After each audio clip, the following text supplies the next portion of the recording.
Hey, look, I'm a smart guy. I went to the Wharton School of Finance. I was a really good student and all that stuff, right? I built an empire. I did the art of the deal. I did The Apprentice. I've had an amazing life. I'm like a smart person, so I didn't care. I mean, I can handle the toughest question. Yeah. Give me a question on physics, I can handle it. Trump said a lot last night during that interview with Don Lemon, controversial Republican candidate hitting back at his opponents, taking on critics who call him thin-skinned. I'm joined now by CNN politics executive editor, director Mark Preston, and political analyst and professor at Hiram College, Jason Johnson. And Jason, you're joining the conversation. I want to start with you. He says he's a smart guy. Right. Was it necessarily a smart idea to raise his hand and not taking that pledge at the start of the debate? He is always on brand. It was a very smart thing for Donald Trump to do. And let me say that pledge was to not run as a third-party candidate. Exactly. Look, he is the Tea Party candidate. And Donald Trump, as long as he stays true to himself, he's always making a smart move. You go into a debate, you attack the media, you say you're honest, you stay on brand. He did all of those things. Even this argument he's got with Megyn Kelly right now, it's right on brand with Donald Trump. It's going to ingratiate him to the kind of people who've always loved him. Now, for the part of the Republican Party that absolutely just despises the Clintons and Hillary Clinton's possibility as being the next president of the United States, will that moment resonate considering what they just went through in, well, I guess just went through, it was more than 20 years ago, in 1992? With another billionaire who stepped in, who they blame for handing the White House to the Clintons the first time. Well, whenever you look at a political situation, you have to say who are the winners and who are the losers, right? So when Donald Trump came out and was made those very disparaging remarks about John McCain, at that moment, the winner was Jeb Bush because Donald Trump had been putting all of his fire on Jeb Bush. Took a little bit of the heat off. Well, I think last night when Donald Trump made these comments, the winner, Republican establishment, because now Donald Trump is going to come under more criticism, and there's a possibility that there will be more of a movement to push him out. Okay, let's talk. We have that soundbite in which he talks about breaking from the party. Let's play it. What happens is, I'm leading as a Republican. Obviously, it's better to run as a Republican, but I'm leading as a Republican.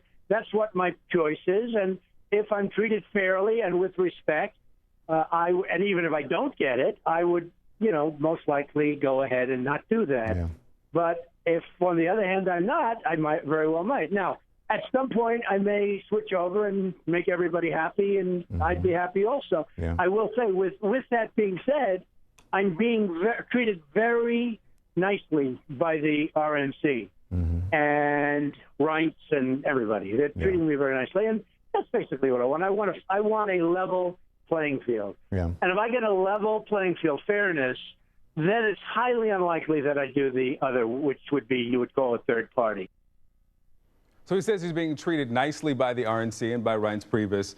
I wonder, Jason, we spoke this morning, actually, before the show. You don't believe he was treated especially fairly during the debate? No, I don't think he was treated fairly at all. I think that first question was almost unseemly. It feels like Reince Priebus just slid that up here. Tell him he's not going to run as a third-party candidate. I really feel that a lot of the moderators, in particular Chris Wallace, were very aggressive with Trump. He was the only person who was asked follow-up questions. I really think they were out to get him. And I say that objectively. I've got no dog in this fight. So I think his supporters very much feel that the establishment is after him, and that's something that's going to help him out down the road. Is that resonating, Mark? I mean, do people in the party believe that as well? Look, I think that someone like Donald Trump, who wants to draw all the attention to himself during a debate, is going to get all the attention. And really the big elephant in the room, ironically, in the Republican Party, is Donald Trump going to stay as a Republican? So in many ways, the question had to be asked. That question had to be asked, but perhaps not right off the top, because it certainly, was a right hook. However, again, I think that a comment like this, you could even find common cause, if you can imagine this,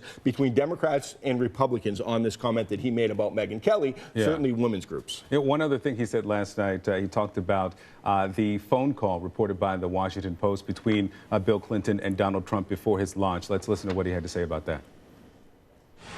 When you and President Clinton spoke, what did you discuss? Well, that's none of your business, but it was very routine. And I will say, my mind, when we spoke, I mean, this is where most of it was written incorrectly, my mind was already fully made up. In other words, I was already going to run. Did he encourage you to run?